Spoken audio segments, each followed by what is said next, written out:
Russian forces continue to lay siege to Ukraine. New data from the UN Human Rights Office reports over 1,000 civilians have been killed so far. Our live reporter Joy Burgin is on the scene of an event taking place right now on campus in support of our Ukrainian community. Joy?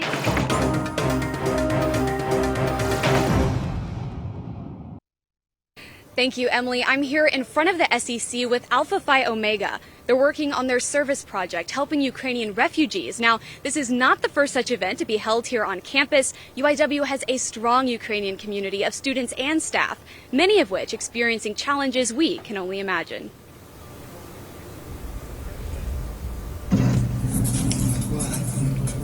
My friends who I used to swim together like for 2 years, they got the news today that he was killed in a fight today.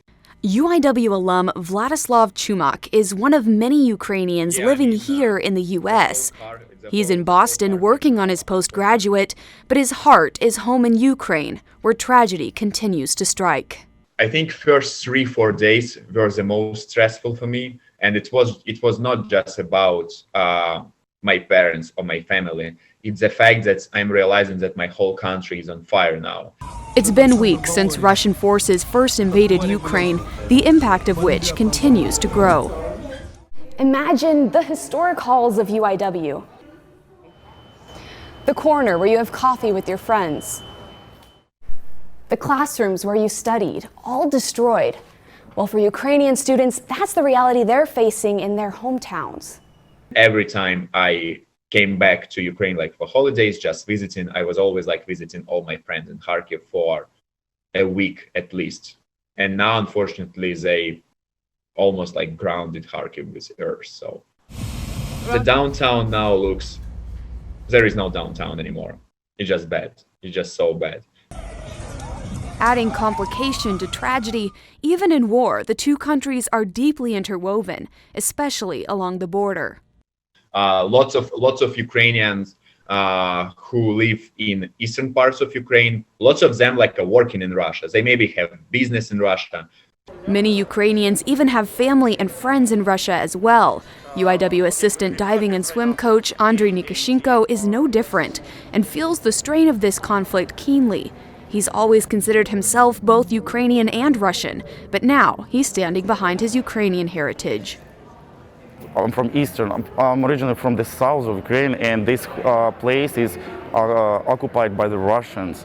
It's not about fighting. It's not about to be aggressive each other. We just want to be independent. He says he's barely slept since the invasion began. I have like my full family. It's like about 8-10 members of my family, and try to keep connection with them like every single hour, every single minute.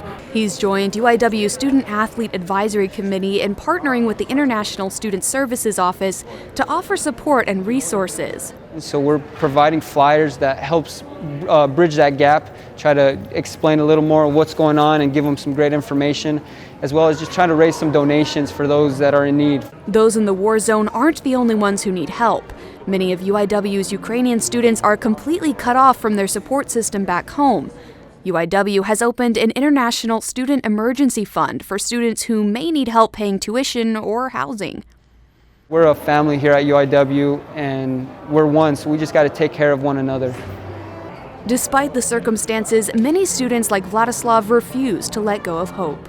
You know what I'm always saying to myself, that when everything finishes, I'll fly to Ukraine by myself, like to all my friends, and we will rebuild Kharkiv together to the most beautiful condition like of the Kharkiv as it can be possible be, and maybe even impossible. With UIW TV, I'm Joy Burgin. The Student Athlete Advisory Committee was able to raise over $1,500 for the International Student Emergency Fund. Now, that fundraiser is closed, but that doesn't mean you can't still help out. I'm here with Skylar Burnett. Skylar, what is going on today? So the Alpha Phi Omega pledges are doing their community service project to support Jeremiah's Hope. And what is Jeremiah's Hope?